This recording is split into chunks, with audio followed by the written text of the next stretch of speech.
እንዴት ናችሁ ውድ ቤተሰቦቻችን? ይህ ፉአድ ባህሩ የዩቲዩብ ቻናል ነው። እያደመጣችሁን እየተከታተላችሁን ስለሆነ እጅጉን ከልብ አድርገን እናመሰግናለን። የተለያዩ የዝውውር ጉዳዮችን የምናነሳበት የዛሬ ፕሮግራማችንን እነሆ በሰዓታችን ይዘን ተገናኘን። ስለምታደምጡን፣ ስለምትከታተሉን ቆይታችሁ በሙሉ ከኛ ጋርም ስለሆነ እጅጉን ከልብ አድርገን ነው የምናመሰግነው። ዛሬም ከጠዋት ጀምሮ ሲሰሙ የነበሩ በርከት ያሉ የዝውውር ጉዳዮችን ወደ እናንተ እያደረስን ቆይታን የምናደርግ ይሆናል። እናንተ ግን ያላችሁን ሀሳብና አስተያየት ኮሜንት ቦክስ ላይ ልታጋሩን ትችላላችሁ። እኛ በዛሬ ፕሮግራማችን ከማንቸስተር ዩናይትድ፣ ከአርሰናል፣ ከቼልሲ፣ ከሊቨርፑል፣ ከማንቸስተር ሲቲ፣ ከሪያል ማድሪድ እና ከባርሰሎና ጋር የተያዙ በጣም በርከት ያሉ የዝውውር ጉዳዮችን ወደ እናንተ እያደረስን ቆይታን የምናደርግ ነው የሚሆነው። ፉአድ ባሩ ፕሮግራሙን እየመራው ቆይታን አደርጋለሁ። የተለያዩ ርዕሰ ጉዳዮችንም ወደ እናንተ የምናደርስ ይሆናል። እስከ ፕሮግራማችን ፍጻሜ ድረስ አብራችሁ እንድትቆዩ በአክብሮት ጋብዛለሁ። ቪዲዮአችንን ላይክ፣ ቻናላችንን ሰብስክራይብ እያደረጋችሁ ቆይታችሁን ከኛ ጋር አድርጉ። አብረን እንቆይ።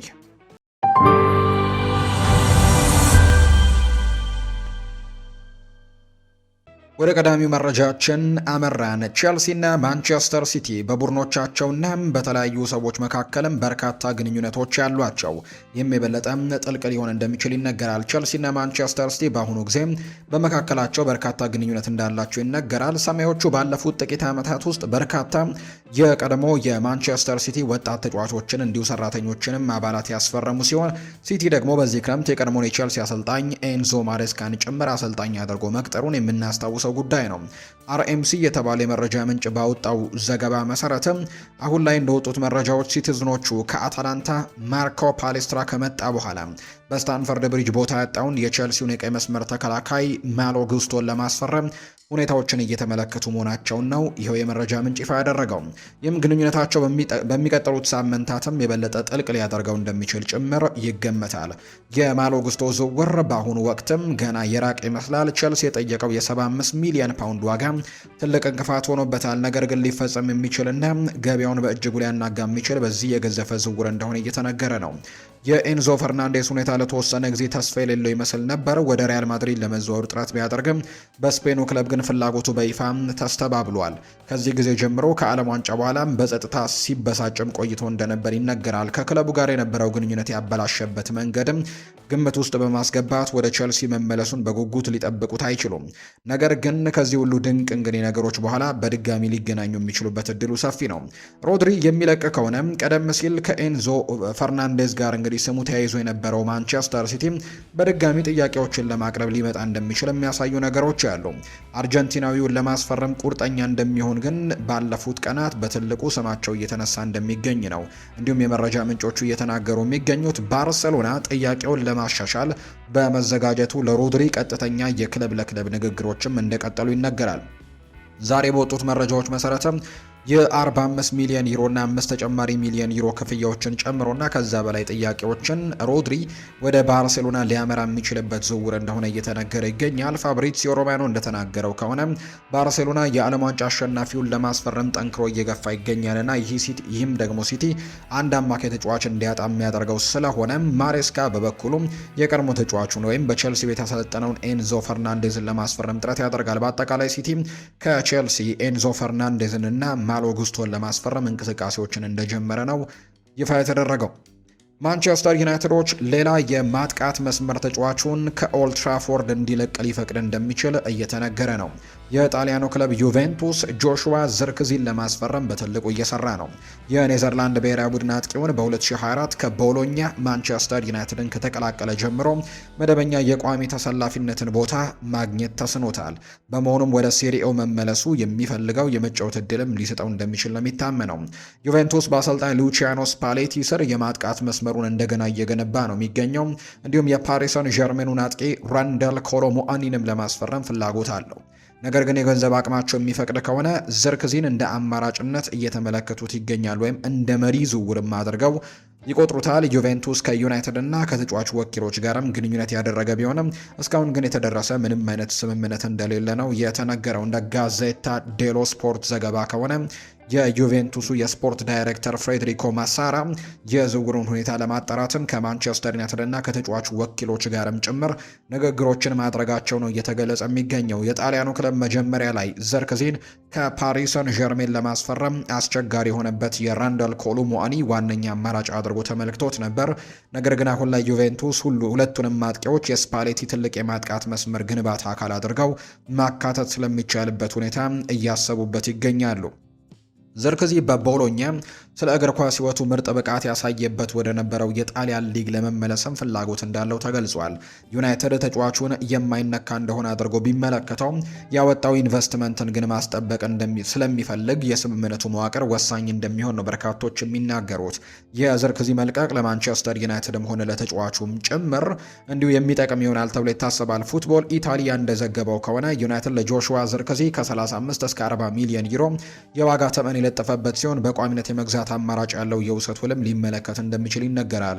ከዩቬንቱስ አንጻር ጊዜያዊ የውሰት ውል በቀጥታ የፋይናንስ ስጋትን የሚቀንስ ሲሆን ስፓሌቲ ተጫዋቹን በሴሪኤ የነበረውን ብቃት ማደስ መቻሉን ለመገምገም እድል ይሰጣቸዋል ተብሎ ይታሰባል። የዘርክዚ የኳስ መቆጣጠር ከተጫዋቾች ጋር የመጣመር ችሎታና ከአጥቂ ጀርባ የመጫወት አቅሙ ታክቲካል ተስማሚነቱን እጅግ ሳቢ ያደርግላቸዋል። ነገር ግን ለዩናይትድ ምንም አይነት ዋስትና የሌለው ቀላል የውሰት ውል ጥቂት ጥቅም ብቻ ነው የሚኖረው። ማይክል ካሪክ ዘርክዚን እንደ መደበኛ ቋሚ ተሰላፊ ባይመለከተውም ወደፊት የሚገኝ የዝውውር ክፍያ ግን ሳይረጋገጥ በጊዜያዊነት ማጣት ክለቡን በቀጣዩ ክረምትም ተመሳሳይ ችግር ውስጥ ሊከተው እንደሚችል ነው የሚታመነው።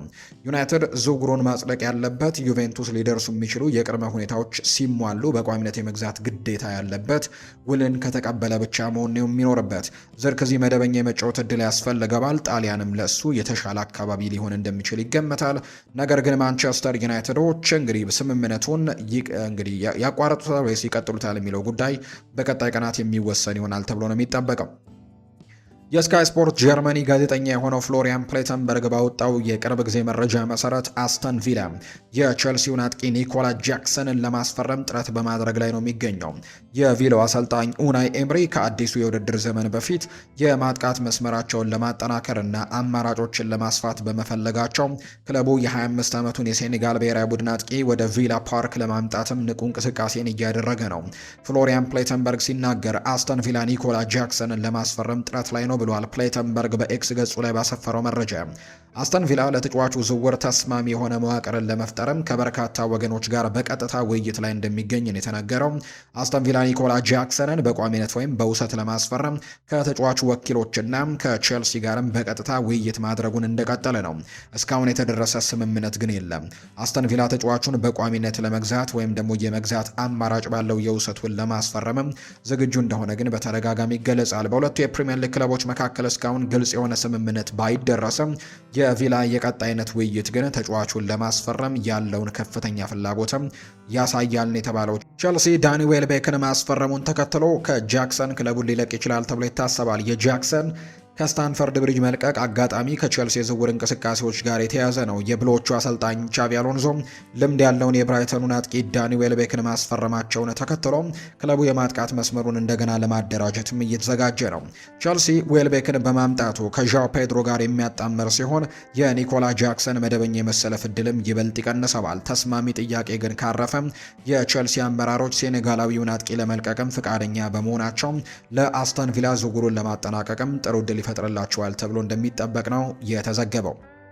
ማንቸስተር ዩናይትድ ለቦርንመዙ አማካይ አሌክስ ስኮት ሊያደርግ የሚችለው ዝውውር ጀርባ ስራዎችን እየሰራ ቢሆንም በአሁኑ ወቅት ግን ቼልሲ ተጫዋቹን ለማስፈረም የተሻለ ቦታ ላይ የሚገኘው ቡድን ነው። ሰማያዊዎቹ ቼልሲዎች ቦርንመዝ በከፍተኛ የዋጋ ጥያቄም የፈተኑ ሲሆን የዩናይትድ ፍላጎት ግን እስካሁን ወደ እውነተኛ የዝውውር ጥያቄ አላደገም። ቦርንመዞች ስኮትን ለሽያጭ እንዳልቀረበ መግለጻቸውን ቀጥለዋል። የያዙት ጠንካራ አቋምም አሁንም የሚቀጥል ነው። የ22 ዓመቱ ተጫዋች በክለቡ አስደናቂ የውድድር ዘመን ውስጥም ከፍተኛ ሚና የተጫወተ ሲሆን ኮንትራቱ ላይም ገና 2 ዓመታት ይቀሩታል። ነገር ግን አዲሱን ለመቀበል ፈቃደኛ አለመሆኑ ቼልሲ የተሻለ የዝውውር ጥያቄን ይዞ ከተመለሰ ለቼልሲዎቹ ሁኔታውን ከባድ ሊያደርግባቸው እንደሚችል ነው የሚነገረው። የዘ አትሌቲኮ አዘጋጅ የሆነው ላውሪ ዊትዌል እንደገለጸው ከሆነ ማንቸስተር ዩናይትድ ሊያደርጋቸው የሚችላቸውን የአማካይ መስመር ጥንካሬዎችን በሚገመግምበት ወቅት በስኮት ላይ ስራዎችን ሰርቷል። ነገር ግን ቦርንመዝ በመጨረሻ ለመሸጥ ከተስማማም ቸልሲ የእሱ ተመራጭ መዳረሻ እንደሆነ ይታሰባል። ቀደም ሲል የ64 ሚሊዮን ፓውንድ ዋጋ ያለው የዝውውር ጥያቄ ያቀረበ ቢሆንም በደቡብ የባህር ዳርቻው ክለብ ግን ውድቅ ተደርጎበታል። ቦርንመዝ ስኮትን ለሽያጭ እንዳልቀረበ ቢገልጽም ሰማያዎቹ ግን ክለቡ ወደ ጠየቀው የገንዘብ መጠን ከተጠጉም የአቋም ሊፈተን እንደሚችል ነው የሚታመነው። ዩናይትድ አሁንም ፍላጎት ያለው ቢሆንም የተጠየቀውን ከፍተኛ ዋጋ ለመክፈል ዝግጁ የሆነ ግን አይመስልም። ቸልሲ የመጀመሪያውን እውነተኛ የዝውውር ጥያቄ ለማቅረብ ፈቃደኛ መሆኑ እስካሁን ምንም አይነት ስምምነት ባይደረስ የእሱ ፍላጎት የበለጠ የበሰለ መሆኑን ግን ያሳያል። ሰማያዊዎቹ ቸልሲዎች በቦርንመዝ የዋጋ ጥያቄ ምክንያት ጥንቃቄ ማድረግ አለባቸው። ቶክ ስፖርት እንደዘገበው ከሆነ ቦርንመዝ የቼልሲን ጥያቄ ውድቅ ካደረገ በኋላ የኮከቡን ዋጋ ወደ 80 ሚሊዮን ፓውንድ አሳድጎታል። አማካዩ አዲሱ ላለመቀበሉ አሁንም ያለው ስምምነት ወደ መጨረሻው ዓመት እየጠጋ ሲሄድም ፍላጎት ያላቸው ክለቦች የበለጠ የድርድር አቅም እንዲኖራቸውም ሊያደርግ ይችላል ተብሎ ነው የሚታሰበው። ስኮት ለቼልሲ በቴክኒክ የበሰለ ኳስን በግፊት ውስጥ ይዞ ማሳለፍ የሚችልና በተለያዩ የሜዳው ክፍሎች ላይ መጫወት የሚችል ሌላ ጥሩ አማካይ ነው። የፕሪሚየር ሊግ ልምድ ያለው በመሆኑም ከውጭ ሀገር ከሚመጣ ተጫዋች ይልቅም አዲሱን አካባቢ በመልመድም አነስተኛ ጊዜ ወስድበታል ተብሎ ነው የሚታሰበው። ሆኖም ግን ኤንዞ ፈርናንዴዝ እና ሞይ ካይሴዶ ዋና የአማካይ ቦታዎችን ይዞ ባሉበት በዚህ ሰዓት ቸልሲ ወደ 80 ሚሊዮን ፓውንድ የሚጠጋ ገንዘብን ማውጣት አስፈላጊ መሆኑን ማሰብ በድጋሚ ይኖርበታል። ስኮት እድገቱን ለመቀጠል ዘውትር የሚጫወትበትን እድል እንጂ ሌላ የተቀያሪነት ሚና አይፈልግም። ዩናይትድ የተሻለ የመጫወት እድል መስጠት ሊችል ይችላል፣ ነገር ግን ቸልሲ እውነተኛ የዝውውር ጥያቄን በማቅረብ ቀዳሚውን እርምጃ እየወሰደ ነው። በ65 ሚሊዮን ፓውንድ አካባቢ ከሚፈጸሙ ተጨማሪ ክፍያዎች ጋርም የሚደረግ ስምምነት ትርጉም ሊኖረው ይችላል። የቦርንመስ ሙሉ የዋጋ ጥያቄን መክፈል ግን ጎበዝ ቢሆኑም ገና ከፍተኛ ደረጃ ላይ ላልደረሰ ተጫዋችም የተጋነነ ሊሆን እንደሚችል ነው ይኸው የመረጃ ምንጭ ይፋ ያደረገው። ቶተንሃም ሆትስፐርስ የማንቸስተር ሲቲውን የመስመር ተጫዋች ሳቪኒሆን ዋነኛ የማጥቃት ኢላማቸው በማድረግ ምኞት ያለው የቡድን ግንባታውን እንደቀጠለ ነው። በክለቦቹ መካከል ያለው ፍላጎት አዲስ አይደለም። ነገር ግን ብራዚላዊው ተጫዋች አሁን ላይ ከኢቲሃድ ስቴዲየም ለመልቀቅም በይፋ ፍላጎት በማሳየቱ ሁኔታ ወደ ቶትንሃም አዘንብሏል። ሳቪኒሆ የበለጠ ቋሚ የመጫወት እድልን የሚፈልግ ሲሆን በሰሜን ለንደን የሚጠበቀው እድልም እንዳሰበው ተዘግቧል። ቶትንሃም ድርድሩን ወደፊት ለማስኬድ የተዘጋጀ ቢሆንም እንግዲህ መስመር ተጫዋቹ እስከ 2029 የሚያቆይ ኮንትራት ስላለው ማንቸስተር ሲቲ አሁንም ሁኔታውን በበላይነት ይቆጣጠረዋል። ቀጣዩ እርምጃ የሚወሰነው ሲቲ የፕሪሚየር ሊጉ ተፎካካሪን ለማጠናከር ፍቃደኛ መሆን አለመሆኑና ቶተንሃም የጠየቀውን የጋራ ዋጋን ደግሞ ማሟላት መቻሉ ላይ ነው። ፋብሪዚዮ ሮማኖ እንደዘገበው ቶተንሃም ለሳቪኒሆ ከፍተኛ ቅድሚያ መስጠቱ የቀጠለ ሲሆን የ22 ዓመቱ ተጫዋችም ዝውውሩን ለማጠናቀቅ በጉጉት ላይ እንደሆነ ነው የተነገረው። ተጫዋቹ መደበኛ የጨዋታ ፍለጋን መሄድም እንደሚፈልግ ለሊቨርፑል እንዲሁ ለማንቸስተር ሲቲ ያሳወቀ ሲሆን ይህ ማለትም የፕሪሚየር ሊጉ ክለብ አሁን ላይ የእሱን አቅም ሙሉ በሙሉ ተረድቷል እንደማለት ነው። ውይይቶች ከሰኔ ጀምሮ ሲካሄዱ የቆዩ ቢሆንም ስምምነት ላይ መድረስ ግን አሁንም ሲቲ ለዝውውሩ ፍቃድ መስጠቱ ላይ እየተመሰረተ ነው። የቶተንሃም ፍላጎት በክረምቱ በሙሉ ጸንቶ የቆየ ሲሆን ይህም ደግሞ እሱ በምርጫ ዝርዝራቸው ውስጥ ካሉ ተቀያሪ ስሞችም አንደኛው ብቻ ያለመሆኑን ያሳያል። ሳቪኒዮ ለመቀላቀል ያለው ፍቃደኝነት አስፈላጊ ነው፣ ምክንያቱም የግል ውሎች ዋና እንግዲህ ነገሮች ሊሆኑ እንደሚችሉ ስለሚገመት ቶተንሃም አሁን እሱን መሸጥ አስፈላጊ ስጋት ሳይሆን ተቀባይነት ያለው የንግድ ስራ መሆኑን ሲቲን ማመንጨትም አለበት ብሎ ያስባሉ። ታይምስ እንደዘገበው ቶተንሃም በመስመር ተጫዋቹ የመልቀቅ ፍላጎት ላይ ባጋጠመው አነስተኛ የመሰለፍ እድልም እንግዲህ እነን ተጫዋች በማምጣት ጥሩ ነገሮችን ማድረግ ይፈልጋል። ሳቪኒሆ ለሮቤርቶ ዲዘርቢ የተጋጣሚን የተከላካይ ክፍል ሊበትን የሚችል በቀጥታ ደግሞ ኳስን በመግፋት እድሎችን ሊፈጥር የሚችል ፈጣንና አስቀድሞ ለመገመት የሚከብድ የክንፍ መስመር አጥቂ ተደርጎ ነው የሚቆጠረው። መደበኛ ደቂቃዎችን ማግኘት ግልጽ የሆነ አቅሙንም ወደ ቋሚ ውጤት እንዲቀይር ሊረዳው ይችላል። ለሲቲ ውሳኔው የበለጠ የተወሳሰበ ነው። የተጠባባቂው ተጫዋችም በከፍተኛ ትርፍ መሸጥ ምክንያታዊ ሊመስል ይችላል። ነገር ግን ክህሎት ያለው ወጣት አጥቂ የሀገር ውስጥ ተፎካካሪን እንዲቀላቀል መፍቀድ በመጨረሻም ጉዳት ሊያደርስ ይችላል። ጉዳቶችና የጨዋታ መደራረብ የማጥቃት አማራጮቹ አሁንም ዋጋ ያላቸው መሆኑን ያሳያሉ። ቶተንሃም ከተገቢው ዋጋ ሳያልፍም ዝውውሩን በጠንካራ ሁኔታ መከታተል ይኖርበታል። ሳቪኒሆ ማጥቃታቸውን ለማሻሻል የሚያስችሉ ጥሩ ነገሮች ያሉት፣ ነገር ግን 60 ሚሊዮን ፓውንድ አሁንም ቢሆን ከፍተኛ ኢንቨስትመንት ነው። እሱም ሲቲ እንግዲህ የእሱን መልቀቅ ማጽደቅ ይኖርበታል ተብሎ ይታሰባል። ዝግጁ የሆነ ተተኪ ካለው ብቻ እንደሆነ ነው የሚነገረው። ስፐርስ ደግሞ ሌላ ውድ አማራጭን ከመጨመር ይልቅ ግልጽ የሆነና ዋና ተሰላፊነት ሚና እየፈረመ መሆኑን ማረጋገጥ የተሻለ እድል እንደሚሰጣቸው ነው የሚታመነው። ማንቸስተር ሲቲ የሊሉን ድንቅ ታዳጊ አዩብ ቡአዲን በዝውውሩ ለማጠናቀቅ እየተጠጋ የሚገኝ ሲሆን ራያን ሸርኪ ስለ ታዳጊው አማካኝ ተጫዋችም ቀደም ሲል የሰጣቸው አስተያየቶች እሱ ለምን ከአውሮፓ እጅግ ተስፋ ሰጪ ወጣቶች አንዱ ተደርጎ እንደሚወሰድ የበለጠ ያረጋግጣሉ። ኤንዞ ማሬስካ ለክለቡ የረጅም ጊዜ መጪ ደግሞ ጊዜ ማቀዱን በቀጠለበት ወቅት የ18 ዓመቱ ተጫዋች ከሲቲ ዋና የአማካኝ መስመር ኢላማዎች አንደኛው ሆኖ ብቅ ብለዋል። ራያን ሸርኪ ስለ ቀድሞ የብሔራዊ ቡድን አጋሩ ሲናገር ታዳጊው አማካይ ከእኮዮቹ የሚለየው አስደናቂ ብስለት ያለው የእግር ኳስ ተነሳሽነትና ውህደትን አጎልብቶ የያዘ ተጫዋች ነው ሲል ይናገራል። ራያን ሸርኪ ስለ አዩብ ቡአዲ ሲናገር እሱ የተለየ ስለነበር እንግዲህ የተለያየ አንስታይን ብለን እንጠራው ነበር ሲልም ይናገራል። የተቀረው ትኩረታችን እግር ኳስ ላይ በነበረበት ወቅት እሱ ግን ሂሳብን ያጠና ነበር። ከዚያም ምንም እንዳልተፈጠረ ሁሉ ወደ ልምምድ ይመጣ ነበር። አስደናቂው ነገር ከክፍል ወጥቶ ወደ ሜዳ በመግባት በቻምፒየንስ ሊግ ጨዋታዎች በተመሳሳይ ረጋ ያለ መንፈስና በራስ መተማመን ከፍተኛ አፈጻጸም ማሳየት መቻሉ ነው። እንዲህ አይነት ነገር እጅግ አልፎ የሚታይ ነው። የሱ ብልህነት በትምህርት ላይ ብቻ አይደለም የሚታየው፣ በእግር ኳሱ ላይም በጣም ግልጽ ነው። ጨዋታውን 2 ወይም ደግሞ 3 እርምጃዎች አስቀድሞ ያነባል፣ በግፊት ውስጥ ረጋ ብሎ ደግሞ ይቆያል። እናም ሁልጊዜም ትክክለኛ ውሳኔዎችን የሚያስተላልፍ ይመስላል። ሰዎች እንግዲህ ይህንን ተሰጥኦን በደንብ ያዩታል። ነገር ግን ከጀርባው ያለውን ዲሲፕሊን፣ የአእምሮ ዝግጁነትና ብልህነትንም ግን ሁልጊዜም አያዩትም። ልዩ የሚያደርገው ያ ነው። በዓለም ምርጥ አማካዮች መካከልም አንዱ ለመሆን የሚያስፈልገው ነገር ሁሉ እንዳለው ሁላችንም ጠንቅቀን እናውቅ ነበር ብለዋል። ማንቸስተር ሲቲ በዓለም እግር ኳስ ውስጥ በፍጥነት ከታዩ ከፍተኛ ወጣት ተስፋዎች አንዱ የሆነውን የ18 ዓመቱን የሊል ድንቅ ተጫዋች አዩብ ቡአዲን ዝውውር ለማጠናቀቅ በጽኑ እየገፋበት ነው የሚገኘው። የፕሪሚየር ሊጉ ግዙፍ ክለብ ከፈረንሳዩ ክለብ ጋርም ቀጥታ ድርድር ላይ የቆየ ሲሆን ሁለቱ ሀገሮች በዝውውር ዋጋው ላይም የመጨረሻ ውሳኔ የሚሰጡበት ወቅት የረጅም ጊዜ ኮንትራትና በግልሎች ላይም ስምምነት ላይ መድረስ ዘገባዎች ይጠቁማሉ። የቡአዲ እድገት እጅግ ፈጣንና አስደናቂ ነበር። በአስደናቂ የአውሮፓ ውድድር ብቃቶችም በሊል ዋናው ቡድን ውስጥም ቦታው ካረጋገጠ በኋላ ታዳጊው ለሞሮኮ ባሳየው ጎልቶ የወጣ አፈጻጸምም ዓለም አቀፍ ስሙንም የበለጠ አሳድጓል። በተለያዩ ዲሲፕሊኑ በታክቲክ ዲሲፕሊኑ ኳስን ደግሞ በእጁ በሚኖርበት ጊዜ ደግሞ ረጋ ያለ ባህሪውና በላቀ አይኪው እይታው የሚታወቅ አይነት ተጫዋች ነው። ለዘመናዊ እግር ኳስም ለዘመናዊ የአማካይ ስፍራ ተጫዋችም በጣም ትክክለኛ መስፈርቶች ያሉት ተጫዋች ተደርጎ ይቆጠራል። ዝውውሩ ከተጠናቀቀ አዩብ ቡአዲ የክለቡ የአማካይ መስመር የረጅም ጊዜ ሞተር ሆኖ ስለሚታይ ሲቲ የዓለም ደረጃ ያላቸውን ወጣት ተሰጥኦችንም አሁንም መሰብሰቡን እንደሚቀጥል ነው የመረጃ ምንጮቹ በትልቁ እየተናገሩ እንደሚገኝ ዘገባው እየጠቆመ የሚገኘው።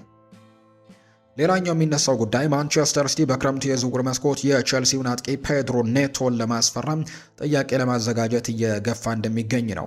ዘሰን ባወጣው ዘገባ መሰረት ለፖርቱጋላዊው ብሔራዊ ቡድን ተጫዋችም የ70 ሚሊዮን ፓውንድ ጥያቄ እያዘጋጁ የ26 ዓመቱ ተጫዋችም ከቼልሲ ይለቃል ተብሎ የተያዘ ሲሆን ለማንቸስተር ሲቲም ሳቢ ዝውውር ሊሆንላቸው እንደሚችል ተነግሯል።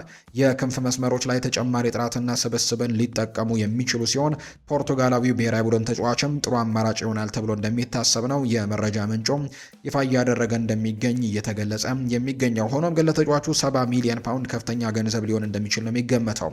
ፔድሮ ኔቶ ወደ ቼልሲ ከተቀላቀለበት ጊዜ ጀምሮ በምርጥ ብቃቱ ላይ ያልነበረ ሲሆን የግብ ዕድሎችን የመጨረስ ብቃቱም አነስተኛ ነበር። ማንቸስተር ሲቲ በክንፍ መስመሮች ላይ ተጨማሪ ጥራት እንደሚያስፈልገው ምንም ጥርጥር የለውም። ነገር ግን ትኩረታቸውን ወደ ላቀ ደረጃ ማድረግም ይኖርባቸዋል። ይህ በእንዲህ እንዳለ ቼልሲ የማጥቃት ክፍሉ ላይ የስብስብ እጥረት አለበት። ፖርቱጋላዊው ብሔራዊ ቡድን ተጫዋችን መሸጥም ለነሱ ስህተት ሊሆን ይችላል ተብሎ ይታሰባል። የዋናው ቡድን ተጫዋቾችን ከመሸጥ ይልቅ በስብስባቸው ላይ መጨመር ያስፈልጋቸዋል። ሁኔታውን እንዴት እንደሚቀጥልም ወደፊት የሚታይ ነው የሚሆነው። ይህ በእንዲህ እንዳለ ማንቸስተር ሲቲም የቼልሲውን አጥቂ ለማስፈረም ከኤሲ ሚላን ዘንድም ፉክክር ይጠብቀዋል።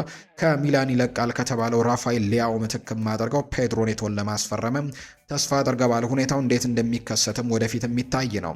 ኤንዞ ማሬስካ በቼልሲ በነበረበት ወቅትም ከፔድሮ ኔቶ ጋር አብሮ የሰራ ሲሆን ስለ ፖርቱጋላዊው አጥቂ ሙሉ በሙሉ ያውቃል። የቀድሞ አሰልጣኙ እንደገና የማግኘት እድልም ለ26 ዓመቱ የቼልሲ ተጫዋች አጓጊ ሊሆን ይችላል ተብሎ ይታሰባል። ማንቸስተር ሲቲ በሚቀጥለው የውድድር ዘመን የቻምፒየንስ ሊግ ጨዋታንና ታላላቅ ዋንጫዎችም የመፎካከር እድልን ሊሰጡት ይችላሉ። ሁኔታው እንዴት እንደሚቀጥልም ወደፊት የሚታይ ጉዳይ ነው። ውድን የተከበራችሁ ቤተሰቦቻችን ከሁለተኛው የዩቲዩብ ቻናላችን ለዛሬ ያዝንላችሁ የዝውውር ጉዳዮችን የተመለከትንበት ፕሮግራማችን ይህንን ይመስል ነበር። ቆይታችሁን ከኛ ጋር ስላደረጋችሁ እኛንም ስታደምጡ ስለቆያችሁ እጅግ ከልብ አድርገን ነው የምናመሰግናችሁ። በቀጣይ ፕሮግራሞቻችን ሌሎች የዝውውር ጉዳዮችን፣ ሌሎች አዳዲስ መረጃዎችን አካተን በድጋሚ ተመልሰን እንገናኛለን። ለዛሬ ስላደመጣችሁን ከልብ አድርጌ አመሰገንኩ። መልካም ጊዜ፣ መልካም ቀን እንዲሆንላችሁ ነው በአክብሮት የምመኘው።